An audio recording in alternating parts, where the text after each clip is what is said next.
Bien-aimés, bonjour. Je voudrais vous bénir dans le nom du Seigneur Jésus-Christ.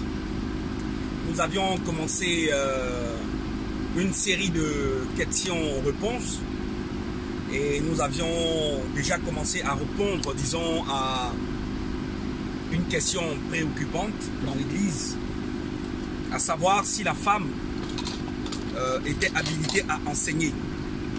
Donc, on avait essayé de donner les réponses prophétiques pour dire d'où est-ce que ça vient, le fait que la femme ne doit pas être prêtre dans la maison de Dieu, donc ne doit pas recevoir les holocaustes, ne peut pas recevoir les holocaustes de la part de Dieu, ni ne peut être dans la présence de Dieu dans le lieu qu'il a fait résider son nom. En ce qui concerne l'ancienne alliance, pour la nouvelle alliance, il faut savoir que les femmes sont prophètes, les hommes aussi sont prophètes. Il faut savoir aussi que les femmes sont sacrificateurs et les hommes aussi sont sacrificateurs.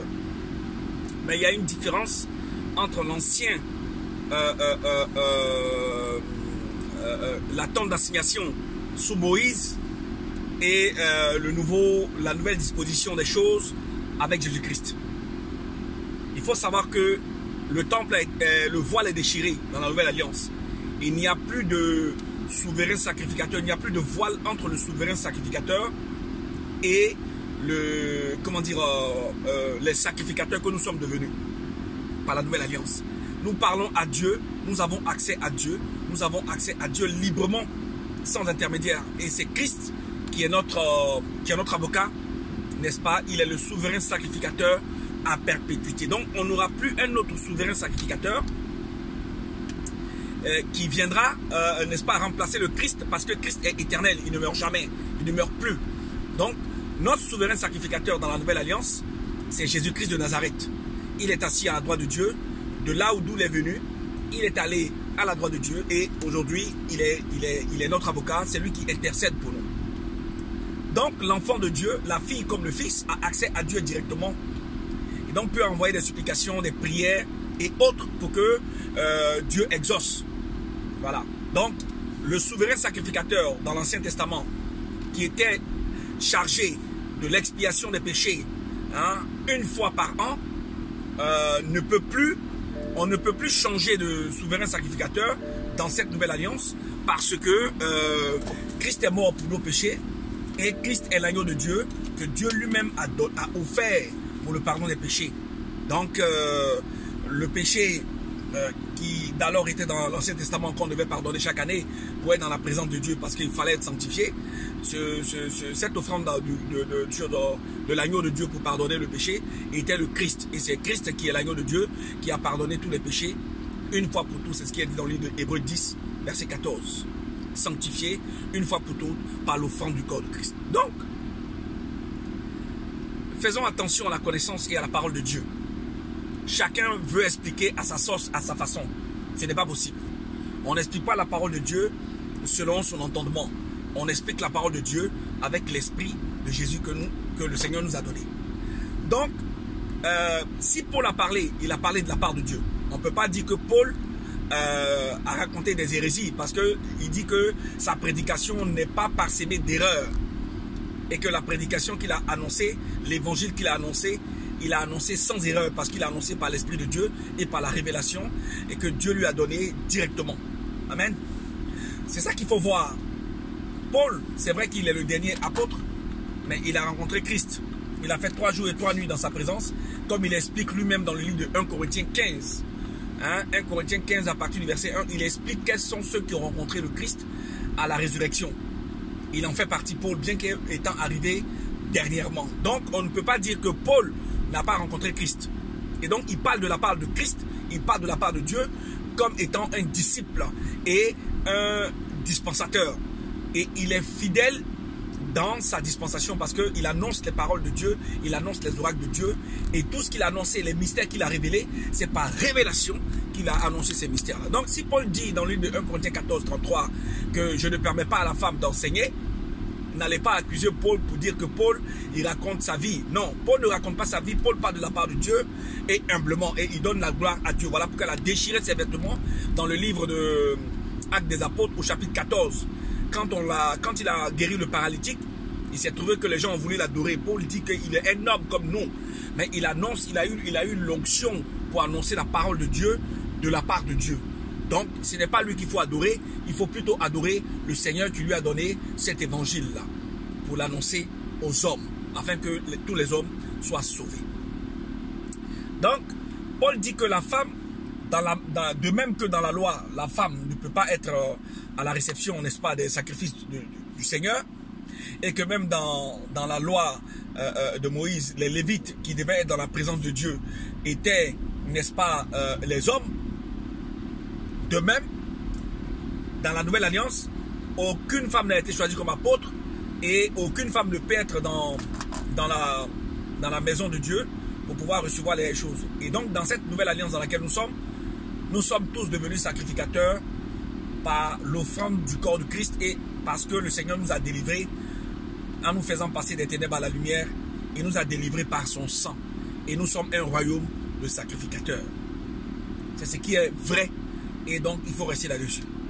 Aujourd'hui, on va aborder deux thèmes. Deux thèmes importants. Il y a les églises bâtiments et puis il y a le repas du Seigneur. Nous allons aborder par la grâce de Dieu ces deux thèmes-là aussi à la lumière de l'évangile et à la lumière, n'est-ce pas, de la parole de Dieu. Amen. Parce que Christ est venu valider la loi et les prophètes. C'est ce qu'il est venu faire.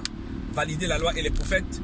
C'est pour ça qu'il expliquait dans le livre de Luc 24, verset 44, qu'il est venu accomplir ce qui était dit sur lui dans les prophètes, dans les psaumes et dans la loi de Moïse. Il n'a rien fait d'autre que ça, que de valider la parole de Dieu qui parlait du Messie qui allait venir, du sauveur du monde qui allait venir. Parce qu'il a dit lui-même, je suis le sauveur du monde. Je ne suis pas venu dans le monde pour vous juger, mais je suis venu dans le monde afin que le monde par moi soit sauvé. Amen. Donc, nous allons parler de ces deux nouveaux chapitres, c'est-à-dire du repas du Seigneur. Et nous allons parler également de comment on appelle ça, des églises bâtiments, ou des bâtiments qu'on appelle églises. Amen. Nous allons commencer d'abord par le repas du Seigneur. Mais toute explication que nous faisons, nous le faisons à la lumière, non pas de la doctrine, mais nous le faisons à la lumière de la révélation et de la prophétie. Pour que ça soit plus clair et plus explicite pour nous. On ne fera pas la révélation, on ne fera pas les explications par la doctrine, mais nous allons faire les explications par, n'est-ce pas, la loi, nous allons faire cela prophétiquement et nous allons faire cela par comment on appelle ça, par la révélation des mystères que Dieu nous a donnés. Amen. Donc nous allons d'abord parler des bâtiments. Des bâtiments que les gens appellent églises. Alors, prophétiquement, il faut savoir que c'est Moïse qui voulait adorer Dieu, qui voulait construire un bâtiment à Dieu. Quand ils sont sortis du désert, ils ont dit à Pharaon qu'ils venaient dans le but d'adorer Dieu, leur Dieu, le véritable Dieu.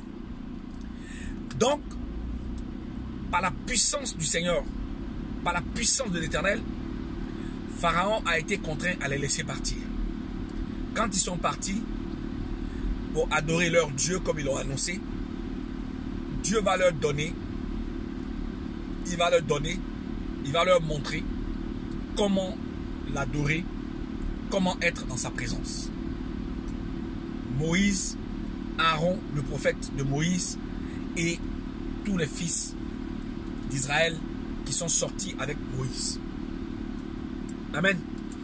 Donc, il va demander à Moïse, premièrement, de construire un tabernacle. Ou la tente d'assignation, la tente de la rencontre avec le Seigneur. Puisque c'est dans cette tente-là que le Seigneur montrait sa gloire par la nuée qu'il recouvrait au-dessus de cette tente-là. Ça marquait déjà la présence du Seigneur. La présence du Seigneur sur ce lieu était que par la nuée qui était présente, on savait que le Seigneur était là. L'Éternel était là. On a su également que l'Éternel était avec le peuple israélite parce que la nuit devenait une colonne de feu quand il marchait avec eux et le matin c'était une colonne de nuée. Et la nuit, cette colonne de nuée devenait une colonne de feu car notre Dieu est un feu dévorant. Donc, par la présence de la nuée, on savait que le Seigneur était là. Et donc, il leur a donné des préceptes et il a donné des consignes à Moïse pour qu'on fasse un tabernacle où on allait l'adorer selon les préceptes du Seigneur, selon les commandements de Dieu lui-même. Moïse va faire le tabernacle, il va demander à Betsalil et à Oholiab qui va l'aider dans cette tâche-là pour dresser, n'est-ce pas, la tente d'assignation où allait être la tente de la rencontre entre Dieu, n'est-ce pas, et ses fils. Et Aaron, qui avait été établi comme prophète de Moïse, va être oint, lui et ses garçons et ses fils. Les fils de Aaron étaient sacrificateurs, donc étaient oint pour être dans la présence de Dieu, mais dans le lieu saint. Et Aaron a été oint pour être souverain sacrificateur, pour être dans le lieu très saint. C'est-à-dire que dans ce lieu-là, il rentrait une seule fois par an. Et dans ce lieu, aucun de ses fils ne pouvait entrer. Aucun. Et Dieu avait établi cette adoration de cette façon. Et le peuple qui venait à l'adoration était dans le parvis. Ne pouvait pas aussi entrer dans le lieu saint où se trouvaient les sacrificateurs. Donc les fils de Aaron. Et les fils de Aaron qui sont sacrificateurs ne pouvaient pas entrer dans le lieu très saint. Il y avait un voile chaque fois entre les deux. Amen. Et donc, ils ont fait l'adoration. Betsalil a fait l'éphod, a fait l'autel des parfums, l'autel des holocaustes. Il a fait les vêtements sacerdotaux. Il a tout fait, aidé par les ouvriers en qui Dieu avait mis sa sagesse, afin que ce soit fait. Donc, c'est dans cette tente-là où le Seigneur a fait résider son nom qu'on adorait Dieu. Et on offrait des holocaustes, on offrait des offrandes volontaires et on offrait également des... Comment dire?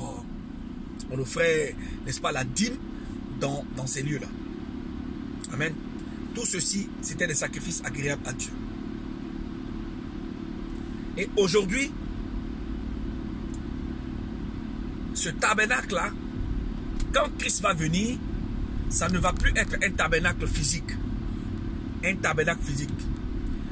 Vous vous rappelez que dans le livre de Jean, au chapitre 2, à partir du verset 19 à 21, Jésus-Christ va demander à ce qu'on détruise le temple de Salomon qui a été bâti.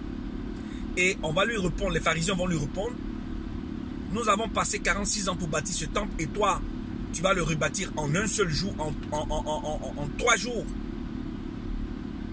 Et au verset 21, Jean 2, 21, on nous révèle que Jésus-Christ, le Christ de Dieu, parlait du temple de son corps. Ça veut dire que son corps lui-même était temple. Le Christ est le temple de Dieu.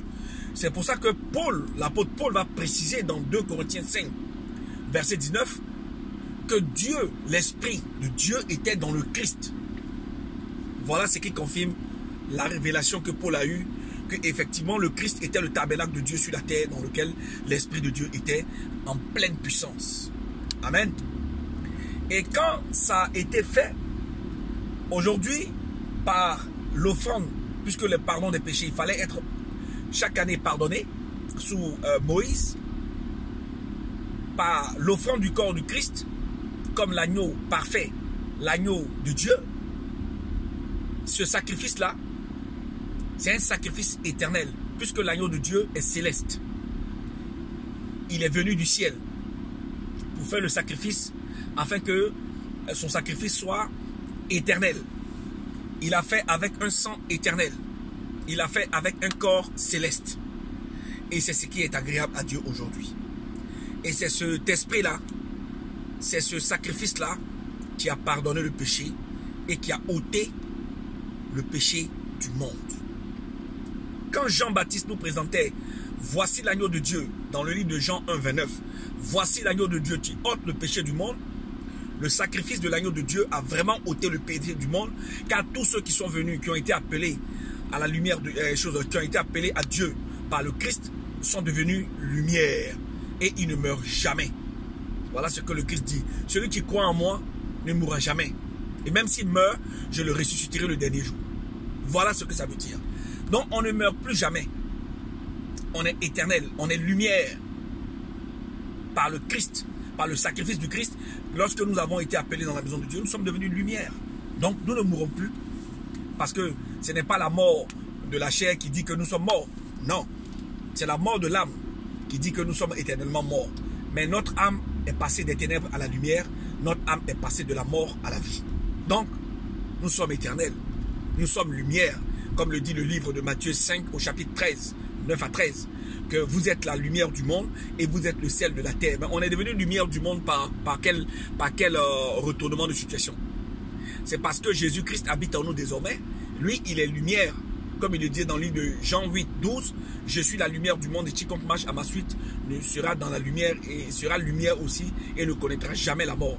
C'est pour ça que nous sommes devenus lumière et nous sommes le sel de la terre par la parole que nous confessons. Amen. Maintenant que nous sommes devenus la lumière du monde, nous sommes dans la paix avec Dieu. C'est pour ça qu'il faut dire la vérité à tous ceux qui veulent adorer Dieu. On n'adore pas Dieu en dehors de la volonté de Dieu. On adore Dieu selon son commandement. Pour être dans son amour et dans sa paix. Amen. Donc il faut faire les choses tranquillement, sans retourner ou sans dire des choses qui n'ont pas été annoncées par la prophétie, qui n'ont pas été annoncées par l'évangile. C'est très important d'être collé à la parole et collé à la vérité. Donc aujourd'hui, est-ce que c'est un bâtiment qui est l'église de Dieu? Nous disons non. Le bâtiment, comme Jésus-Christ l'a dit lui-même, n'est pas l'église de Dieu. C'est l'homme qui est la maison de Dieu, comme le dit le livre de Hébreux, au chapitre 3, à partir du verset 5 à 6. Il dit que Moïse a été fidèle dans la maison de Dieu, mais Christ a été établi dans la maison de Dieu comme étant fils, héritier de toutes choses. Et la maison de Dieu, c'est qui? C'est nous. C'est ce que la parole dit. Dans le livre de 1 Corinthiens 3, verset 16, la Bible déclare que nous sommes le temple de Dieu. 1 Corinthiens 6, verset 19 précise la pensée de Paul pour dire que nous sommes le temple du Saint-Esprit. Voilà pourquoi l'église, c'est l'homme dans lequel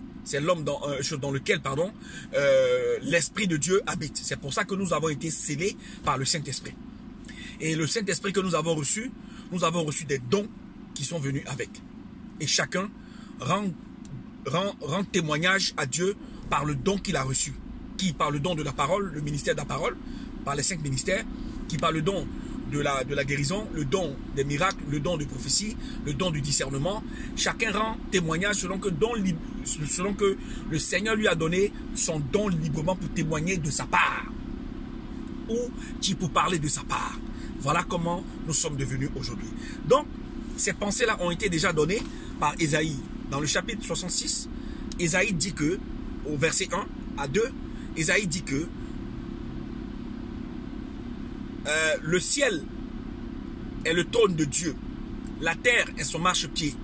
Quel bâtiment ou quelle maison bâtirez-vous au Seigneur? Car sa main a fait toutes choses et c'est lui qui donne la respiration à toutes choses. La gloire de l'Éternel a rempli toute la terre. C'est pour ça que Salomon, quand il a bâti le temple où il a fait résider le nom de Dieu, parce que son père voulait bâtir un temple à Dieu, mais Dieu lui a dit que non, c'est ton fils qui me bâtira ce temple-là. Salomon a finalement bâti le temple qui allait porter le nom de Dieu. Mais Salomon, dans le livre de 1 Romains, 1 Roi 8, à partir du verset 27 jusqu'à 30, dit que Dieu habite dans les cieux. Voilà, il habite dans les cieux. Et donc, qu'il ait, n'est-ce pas, son regard jour et nuit sur la maison qu'il a fait bâtir pour sa gloire, la maison qui allait porter son nom, pour recevoir, n'est-ce pas, l'arche de Dieu, pour protéger tout, et pour recevoir l'arche de Dieu, pour recevoir les holocaustes et les parfums et tout ça, des offrandes volontaires des enfants israélites. Donc c'était à ce dessein-là que la maison, n'est-ce pas, qui portait le nom de Dieu avait été, n'est-ce pas, destinée. Mais c'est pas pour que Dieu vienne habiter dedans. Non, même Salomon l'a dit. C'est ce qui est repris dans le livre de Actes 7, verset 46. Que Dieu, David qui voulait bâtir un temple à Dieu, mais c'est enfin son fils Salomon qui l'a bâti. Mais Dieu ne réside pas dans les temples faits de main d'homme. Non. Dieu ne réside pas dans les temples faits de main d'homme. Voilà pourquoi quand Christ est venu, il a présenté son sang dans le ciel, non pas dans un tabernacle fait de main d'homme. Comprenez les prophéties, elles sont faciles à comprendre, mais il faut que Dieu vous donne la révélation en toute humilité. Vous comprenez? Donc, dire qu'aujourd'hui, que les bâtiments sont églises, c'est faux.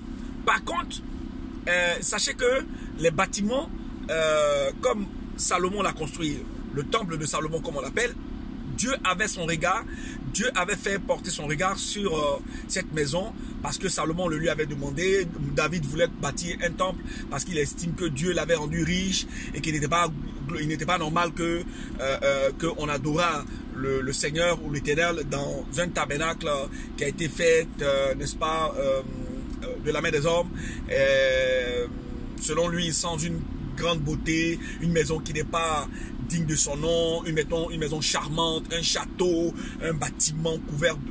Dieu n'est pas dans les choses qui brillent. Dieu n'est pas dans les choses qui frappent les yeux. Dieu, il est dans les choses qui touchent le cœur. Il regarde au cœur. Et donc, il a dit que c'est Salomon qui allait faire le bâtiment, qui allait faire le temple. Et Salomon, par la sagesse que Dieu lui a donnée, a confessé que Dieu n'habite pas dans les bâtiments. Et aujourd'hui, quelle est la maison du Seigneur? Quelle est la maison de Dieu?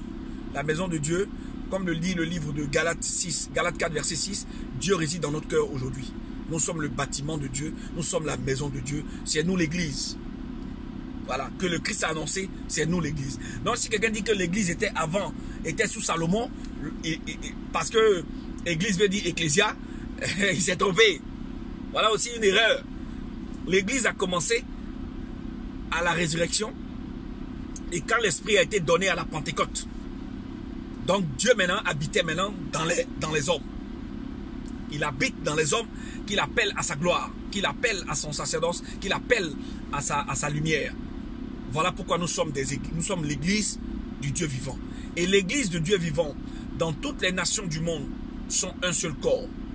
Ils ne sont pas deux, mais un seul corps. C'est le corps du Christ. Voilà, Christ est la tête et nous sommes les membres du corps du Christ. Nous sommes un dans un lien d'amour. Nous sommes un dans une lumière éternelle. Nous sommes un dans l'amour de Dieu et dans la paix de Dieu parce que nous avons un seul esprit, une seule foi, une seule espérance, un seul Dieu et un seul Seigneur. Amen. Donc, laissez tomber. Nous savons que Paul, pour ceux qui insistent pour construire des bâtiments, Paul a loué une maison dans le livre de Actes 28, à partir du verset 30. Il a loué une maison pendant 2 ans dans laquelle il a enseigné et les gens sont venus le voir où il parlait de Dieu, il parlait de l'évangile. Dans le livre de Actes 19, à partir du verset 9, Paul a enseigné dans une école qui appartenait à un frère. Il n'a jamais fait porter la facture à tous les enfants de Dieu. Voilà, c'était gratuitement, c'était librement. Non, on ne dit pas cotisons pour construire un bâtiment à Dieu comme ça s'est fait sous Salomon. Non. Dieu dit aujourd'hui dans son alliance, c'est la louange de nos lèvres qui est un sacrifice agréable à Dieu. Pourquoi? Nous sommes le parfum de Dieu parce que Christ habite en nous. Il est le parfum de bonne odeur pour Dieu. Éphésiens 5, verset 1. Nous annonçons la parole de Dieu et cette parole, l'évangile que nous annonçons est le parfum de Dieu. Il apporte la vie ou la mort. 2 Corinthiens 2, verset 14. Ceux qui entendent cette parole, qu'ils acceptent dans leur cœur, c'est Dieu qui permet qu'ils comprennent. C'est Dieu qui permet qu'ils acceptent cette parole-là de révélation. Ceux-là, ils recevront la vie éternelle. Mais ceux qui refusent, parce que c'est écrit, la prophétie, on ne pourra jamais la changer. Même si le ciel et la terre doivent disparaître, la parole de Dieu demeure. Tant qu'elle n'est pas accomplie, elle va s'accomplir, absolument. C'est comme l'eau que Dieu fait tomber du ciel. Elle ne rebat pas à Dieu sans avoir accompli ce pourquoi elle est descendue. Donc soyez en paix avec ça. La parole de Dieu demeure éternellement. Donc, pour ce qui concerne les bâtiments, c'est ce qu'on pouvait dire. L'église porte le nom de Dieu. L'église appartient à Christ. L'église a commencé à la Pentecôte. Après la réception du Saint-Esprit. L'église n'a pas commencé avec Salomon. Parce que c'est lui l'ecclésiaste. Non, l'église a commencé quand le Christ a dit à Pierre, tu es Pierre et sur cette pierre je bâtirai mon église. Mais attendez à Jérusalem. Quand vous serez recouvert de la puissance d'en haut, en ce moment-là vous allez commencer à parler et à témoigner pour moi. Dans le livre de Actes 1, verset 8. Mais tant que vous n'êtes pas recouvert de la puissance du Très-Haut, de la puissance, n'est-ce pas, du Saint-Esprit, vous n'êtes pas église. Oh Seigneur, ta grâce. Vous n'êtes pas église. Tant que vous n'avez pas reçu le Saint-Esprit, vous n'êtes pas église. Si on vous a plongé dans l'eau, que vous êtes ressorti sans avoir reçu le Saint-Esprit, vous n'êtes pas église. Et c'est celui qui est sauvé qui peut vous sauver. C'est celui qui a reçu le Saint-Esprit qui peut vous donner, n'est-ce pas, qui est le parfum de bonne odeur de Dieu, que Dieu agrée. Voilà pourquoi les prières que nous annonçons, le Seigneur agrée. Parce que le livre de Romains dit, parce qu'il nous connaissait, il nous a appelés. Parce qu'il nous a appelés, il nous a donné son esprit, donc il nous a justifiés. Et il nous a justifiés pourquoi? Pour qu'on soit dans la même gloire que Christ a eu sur la terre. Voilà ce qu'on pouvait dire des bâtiments. Donc l'église a toujours porté le nom des villes dans lesquelles elle était implantée, mais l'église, c'est l'église de Dieu.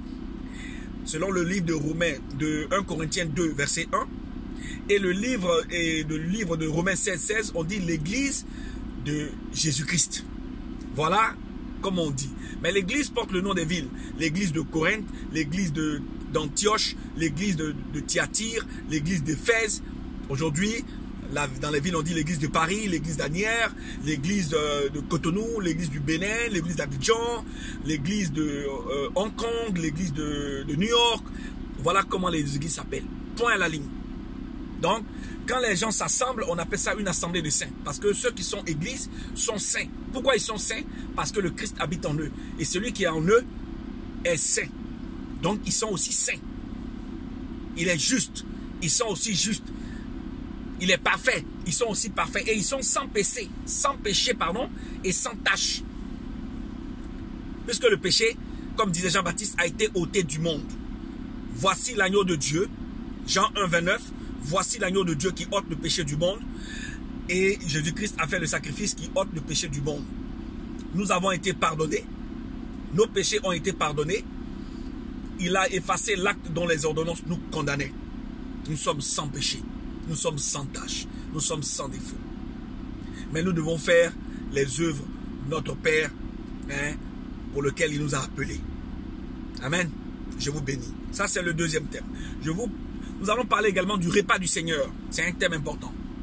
Nous voyons des maisons de prière qui font le repas du Seigneur le matin. Ah, Seigneur, ta grâce. Nous allons parler prophétiquement. Le repas du Seigneur, qu'ils appellent la Sainte Seine. Le repas du Seigneur qui est fait le matin en plein jour. C'est pas la folie. C'est de la folie. On ne peut pas faire le repas du Seigneur le matin. C'est pas possible. Je vous donne les informations. Je vous donne les révélations prophétiques maintenant. C'est quoi le repas du Seigneur? Pourquoi on ne le fait pas le matin? C'est le pourquoi là qui nous intéresse aujourd'hui. Donc si vous voulez parler, dites-nous pourquoi. Et répondez par parce que. Arrêtez de dire voilà, ce sont c'est ceci, c'est cela. Non.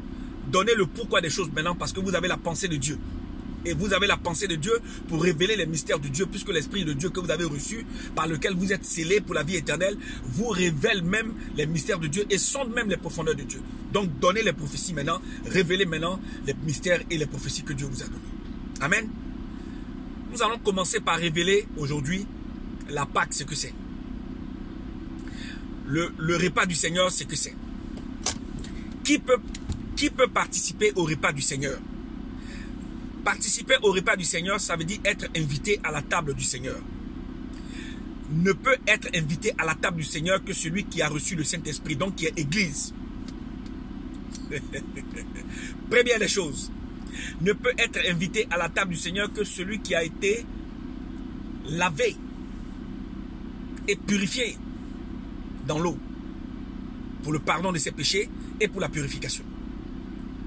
Ne peut être assis à la table du Seigneur que celui qui a été baptisé du Saint-Esprit et qui a reçu le Seigneur dans son cœur. Voilà les trois clés. Croire n'est pas suffisant. Voilà. Croire n'est pas suffisant. Il faut être baptisé. Parce que dans le livre de Marc 16, 16, on dit celui qui croira et qui sera baptisé. On n'a pas dit celui qui croira tout court. On dit celui qui croira et qui sera baptisé. C'est une addition. Celui-là, il sera sauvé. Mais nous disons, la troisième clé, c'est que le Seigneur lui-même te baptise du Saint-Esprit. Voilà la troisième clé. Et comme ce n'est pas Jean-Baptiste qui baptisait le Saint-Esprit, tous ceux qui ont été baptisés par Jean-Baptiste, les apôtres ont repris leur baptême. Et ils ont fait le baptême du Saint-Esprit. Voilà comment les 12 disciples dans Actes 19, versets 1 à 5, vont être baptisés du Saint-Esprit par l'apôtre Paul. Donc si quelqu'un critique Paul, La plus belle femme ne peut donner que ce qu'elle a. Si Paul n'avait pas le Saint-Esprit, il n'aurait pas baptisé les disciples de Jean-Baptiste en imposant les mains pour qu'ils reçoivent le Saint-Esprit. C'est pour ça que celui qui n'est pas sauvé ne peut pas sauver. Donc, le repas du Seigneur, c'était un repas extrêmement important. Et que tous ceux qui ont reçu le Seigneur doivent manger de ce pain et boire, n'est-ce pas, de ce sang. C'est très important. En faisant ceci, ils appellent la mort de Christ jusqu'à ce qu'il vienne. C'est ce qui est écrit dans le livre de Jean 5. Amen. Donc, Jésus-Christ dit que son corps est une nourriture et son sang est un breuvage. Et que quiconque mange et boit de son sang ne mourra point, mais vivra éternellement, passera de la mort à la vie. C'est pourquoi nous commémorons le repas du Seigneur. Mais le repas du Seigneur, c'est entre deux soirs. Pourquoi? Entre deux soirs. Et le repas du Seigneur, prophétiquement, dans le livre d'Exode 12, c'était un agneau mâle. Encore, je reviens sur le mot mâle. Un agneau garçon. Un agneau fils. Ou un chevreau d'1 an, sans tache et sans défaut. Christ était sans tache et sans défaut. Et Christ est mort entre deux soirs. On immolait l'agneau entre deux soirs pendant la Pâque. Je révèle les mystères de Dieu. Je révèle les mystères. C'est-à-dire que les prophéties, je révèle le pourquoi des choses maintenant. Amen.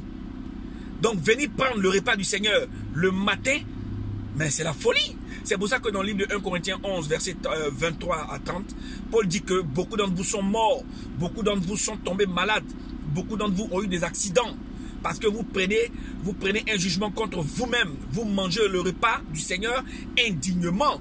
L'agneau de Dieu a été immolé entre deux soirs. Donc on prend le repas du Seigneur entre deux soirs et non le matin. Seigneur, ta grâce, tu es béni éternellement. Donc je continue. Le repas du Seigneur, c'est l'agneau. On mangeait le corps. On mangeait le corps. C'est ce qu'on appelle la Pâque. La Pâque de l'Éternel. On mangeait le corps de la Pâque. On le brûlait au feu et non pas à l'eau. Pourquoi on le brûlait au feu? Je vais vous expliquer le pourquoi maintenant. Pourquoi le feu et non le bouillon? Voilà. Notre Dieu est un feu dévorant.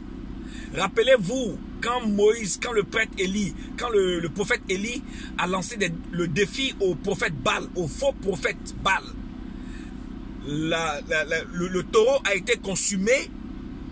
Le taureau a été consumé par le feu de l'Éternel.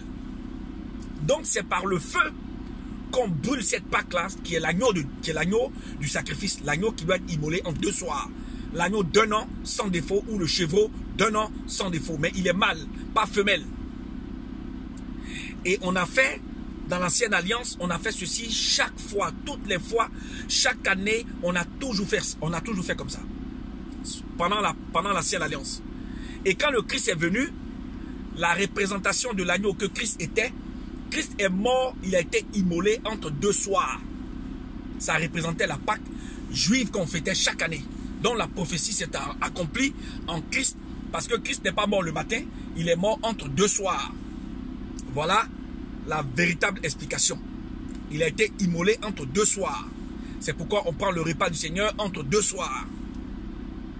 Le corps est brûlé par le feu, puisque Dieu est un feu dévorant.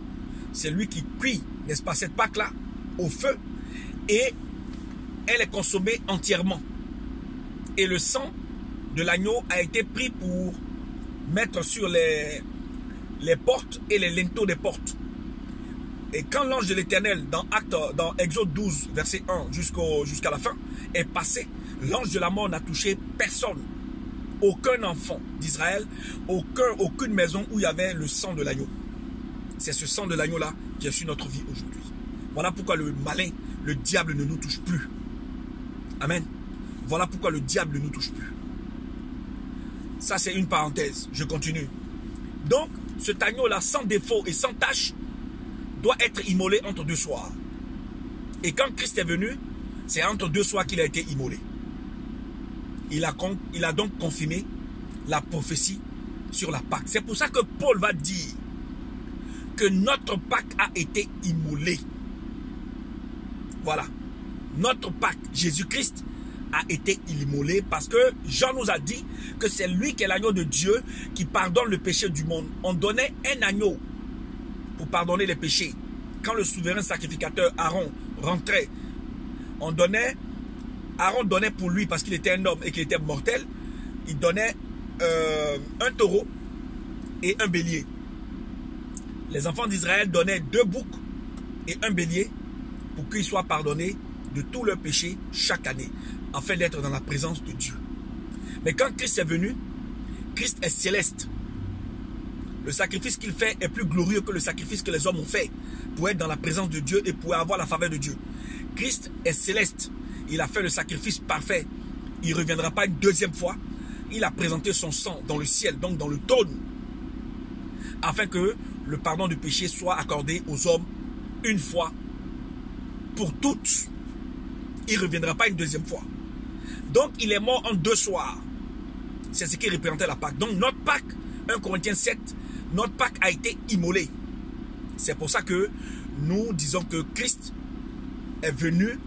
Il est la vérité, il est la lumière qui est venue dans le monde pour que les hommes soient pardonnés et que l'acte dont les ordonnances qui nous condamnaient soient effacées devant sa face et qu'il nous accepte dans son royaume afin que nous soyons le peuple élu de Dieu, une race élue de Dieu, un royaume de sacrificateurs qui soit, n'est-ce pas, dans la présence du Seigneur Jésus-Christ.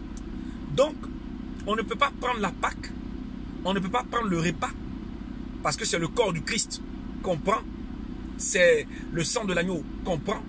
Or, vous vous rappelez dans le livre de Lévitique que le Seigneur a interdit qu'on prenne le sang, puisque dans le sang, il y a la vie des animaux et il y a la vie de l'homme.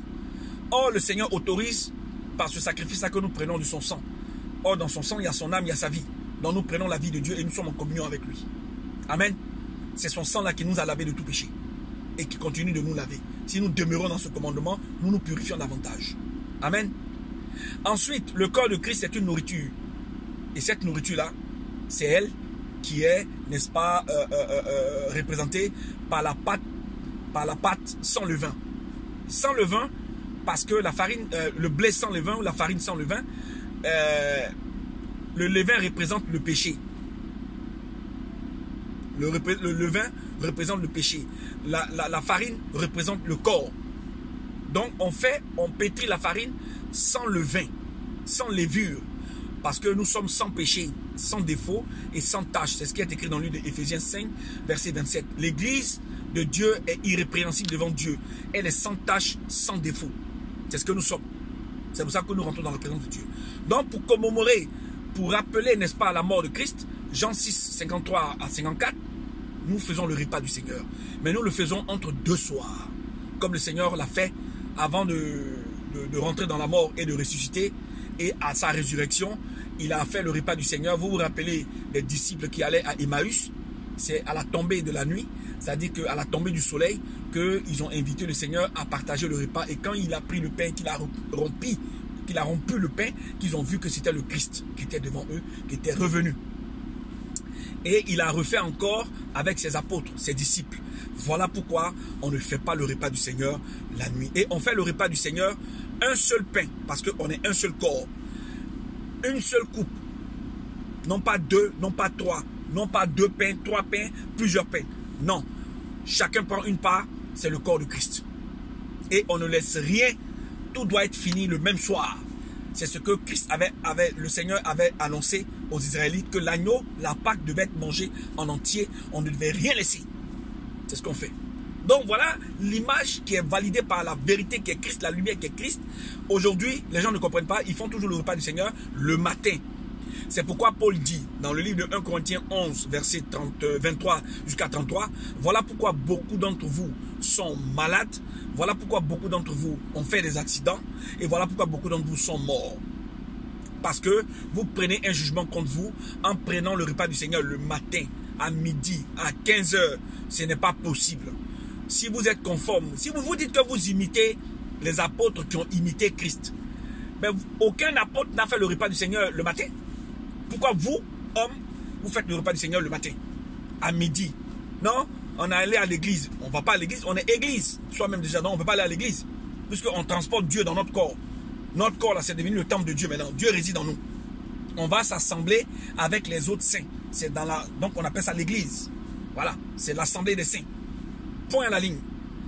Donc, vous prenez le repas du Seigneur de la mauvaise manière et vous êtes malade, vous vous plaignez, hein, vous faites des accidents parce que vous prenez le repas du Seigneur indignement.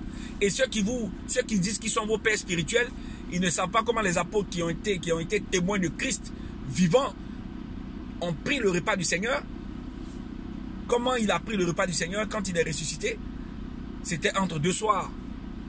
Il n'a jamais pris le repas du Seigneur le matin. C'est toujours en deux soirs. Puisque la Pâque, on prenait la Pâque entre deux soirs. Voilà. Faites attention à ce que les soi-disant pères spirituels vous disent. Ils sont pères, vous suivez les hommes, vous suivez les pères spirituels hommes. Pourtant, eux, ils prennent la Bible, la parole de Dieu, et puis disent qu'ils annoncent la parole de Dieu et ils veulent que ce que les apôtres ont indiqué, ce que les apôtres qui sont témoins de Dieu ont donné, vous fassiez comme eux et non pas comme les apôtres ont fait, qui étaient dans la crainte de Dieu et qui étaient témoins directs. Parce que Jean dit que ce que nous vous annonçons, nous vous annonçons l'évangile, nous vous annonçons les choses que nous avons entendues nous-mêmes, nous avons touché, nous avons vu de nos propres yeux. Donc nous annonçons ça en tant que témoins. Maintenant, eux, ils viennent, ils prennent la parole de Dieu et ils disent de les suivre, eux, de prendre le repas du Seigneur le matin. Quand ils n'ont pas la révélation des choses, il ne faut pas le faire. Parce que tous ceux qui participent à ces rituels-là prennent un jugement contre eux-mêmes. Ça, ce que je viens de dire, c'est prophétique. Je suis en train d'expliquer la prophétie, je suis en train d'expliquer le pourquoi. Que notre Pâque est immolée. Notre Pâque a été immolée. Pourquoi le repas du Seigneur est entre deux soirs? Pourquoi on prend le corps du Christ sans levain? On prend le corps du Christ sans levain parce que Christ est sans péché. Pourquoi c'est dans un seul pain? Pourquoi c'est une seule coupe? Il n'y a pas deux dieux, il y a un seul Dieu. Il n'y a pas deux corps, il y a un seul corps.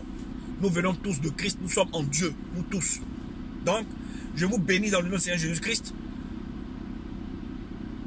Regardez la parole de Dieu avec humilité, avec amour, et demandez au Seigneur de vous instruire afin que vous soyez dans sa bénédiction. Ne soyez pas rebelles à la parole. Tous ceux qui ont été rebelles à la parole de Dieu en ont eu pour leur compte.